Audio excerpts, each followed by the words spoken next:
మహిమ కలిగిన మా తండ్రి, ఈ దినాన్ని మీరు మాకిచ్చినందుకే స్తోత్రాలు.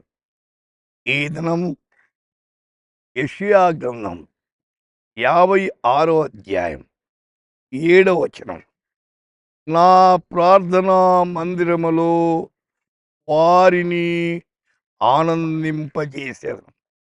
Joyful in my house of prayer, अपनी प्रार्थना के भवन में ఆనందిత్ కరుంగా. అయితే ఆనందం కావాలా? ఆనందం ఇంటిలో కావాలా? పనిచేసే స్థలాల్లో కావాలా? ప్రార్థనా మందిరములో కూడా ఆనందం అనేది అవసరం. ఆనందం ఏం చేస్తుంది? దుఃఖాన్ని తీసివేస్తుంది, బాధలు తొలగిస్తుంది, సంతోషాన్ని ఉప్పొంగజేస్తుంది. కాబట్టి సంతోషం, ఆనందంతో ఉండాలి. దేవుని బిడ్డలు ఎందరో మంది ఎన్ని కష్టాలు వచ్చినా, ఎన్ని బాధలు వచ్చినా ప్రభునందు ఆనందించారు.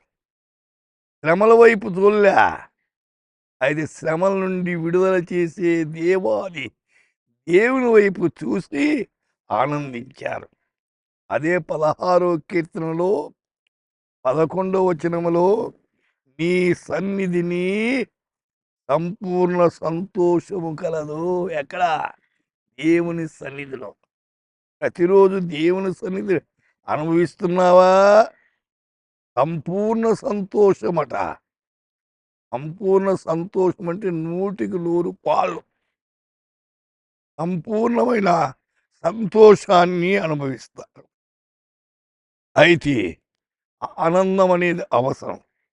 మత్తయి సువార్తలో 2వ అధ్యాయంలో 10వ వచనం చూస్తే, వారు ఆ నక్షత్రమును చూచి అత్యానందభరితులైరి.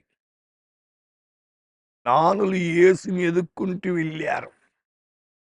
నక్షత్రాన్ని చూసి అత్యానందభరితులయ్యారట.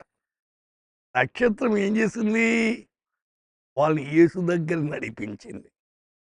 నక్షత్రం అంటే ఎవరు? దానియేలు అంటాడు, ఎవరైతే అనేకులు ప్రభు వైపు తిప్పుతారో వారు ఆకాశమండలంలో జ్యోతుల వలె ఉంటారు. ఎవరన్నా తిప్పావా నువ్వు? అవసరం నీవు తిరిగావా లేదా? మొదట నీవు తిరుగు, అనేకులు ప్రభు వైపు తిప్పు. అది చాలా అవసరమైంది. వాళ్ళు ఆనందింపజేస్తారు. అత్యానందభరితులు. ఆనందం పొంగేది, ఆనందం ఆగిపోయేది. ఎందుకు విచారంతో ఉన్నారు? ఎందుకు దిగులుతో ఉన్నారు? అయితే ఆ ప్రభు మీద ఆనుకొని ఆనందించండి. అయితే ఆనందం, సంతోషమే సగం బలం అన్నారు. ఆనందించి దేవుని నామాన్ని మహిమపరచండి. ప్రార్థన చేసుకుందాం. ప్రభువా, వింటున్న శ్రోతల్లో ఉన్న దుఃఖాన్ని, వేదనను తొలగించి ఆనందింపచేయండి. దేవా, మీరు ఆనందాన్ని ఇచ్చే దేవుడు. ఆ స్థితిని గ్రహించేదానికి కృప చూపించమని యేసు నామమున ప్రార్థిస్తున్నాము తండ్రి. ఆమేన్.